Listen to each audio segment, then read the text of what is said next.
amongst all the celebrations, happens to be exactly the 46th anniversary of my arrival in Canada to live.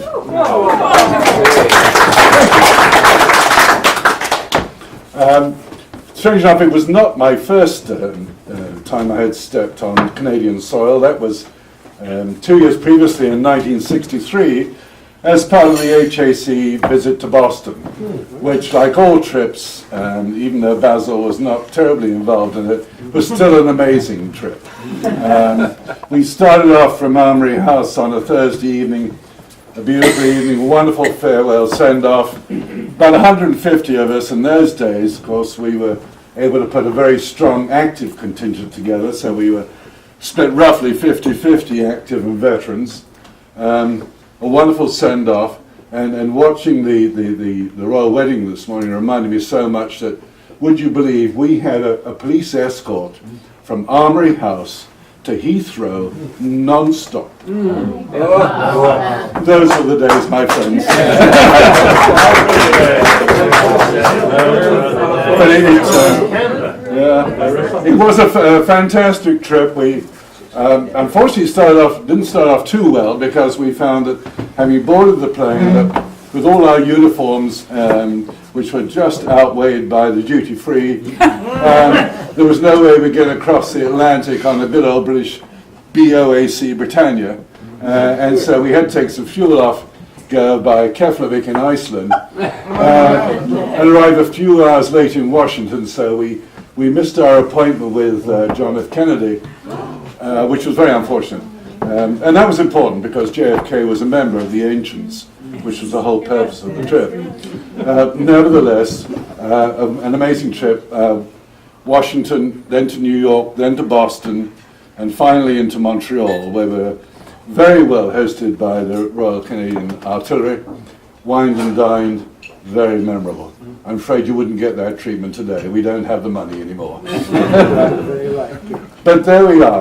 This night, 46 years ago, I was sitting down watching my first game of ice hockey. I couldn't tell what colour the uniforms, because in those days it was still black and white television. Now I'm really dating myself. A little more about Canada today. It's a strange country in many ways, a wonderful country. We have difficulty in electing a government for too long.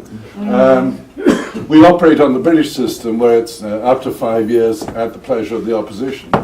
And consequently, we go to the polls on Monday, day after tomorrow, for the 4th time in 7 years. Maybe one of these days we'll get it right. But then, on the other hand, a minority government isn't too bad every now and then. Any good dinner can be ruined by too much talk of politics. I'm going to move on quickly to a few little vignettes about Canadians who tend to fall under the radar very often. And my first Canadian I'm going to talk about is a four-legged Canadian.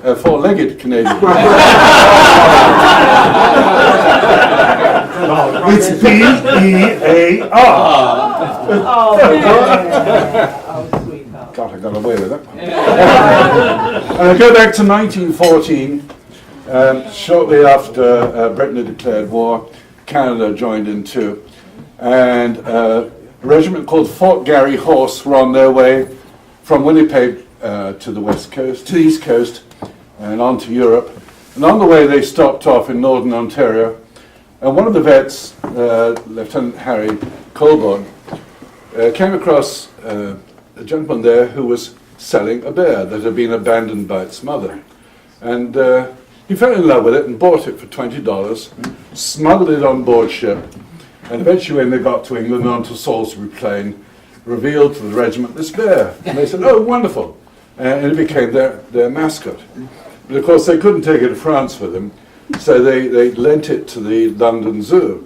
And whilst there, a little boy called Christopher came very attracted to this little bear.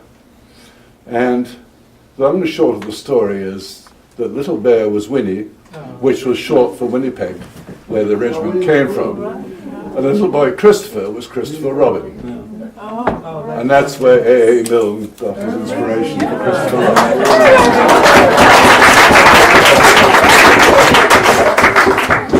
Another bit of Canadian history. November the 11th every year is famous for its poppies. Back in 1872, just down the road from where we live in Guelph, Ontario, was born what was to become Lieutenant Colonel John McCrae. John McCrae was some sort of part-time poet, but mainly he was a surgeon.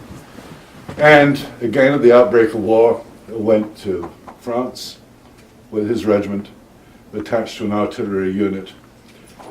And one day in 1915, just outside Ypres, he had the misfortune to be operating on one of his students who died on the operating table. And this distressed him greatly. And the next day, he went out and wrote a poem, which I would like to read to you. It's called In Flanders Fields. In Flanders fields the poppies blow, between the crosses row and row, that mark our place. And in the sky the larks, still bravely singing, fly scarce heard amid the guns below. We are the dead. Short days ago we lived, felt dawn, saw sunset glow, loved and were loved, and now we lie in Flanders fields. Take up our quarrel with the foe. To you from failing hands we throw the torch. Be yours to hold it high. If ye break faith with us who die, we shall not sleep, though poppies grow in Flanders fields. Strange enough, McCrae was not very happy with this poem and tossed it away. One of his fellow officers picked it up and read it and thought it was very moving and sent it off to various periodicals in London, and Punch published it. And many people saw it and were very moved by it. And it's a long story, but I'll keep it short.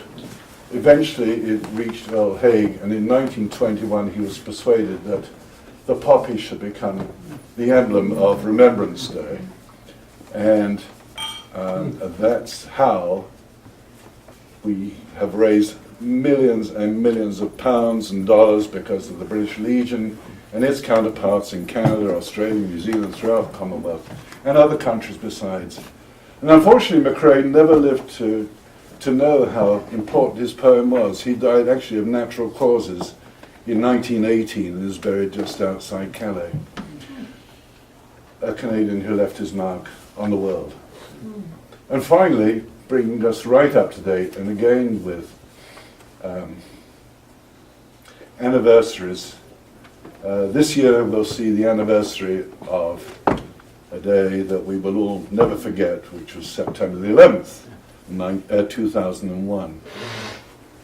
The Canadian content here is a little town called Gander in Newfoundland, which for many years was very famous as a refueling stop for aircraft crossing the Atlantic.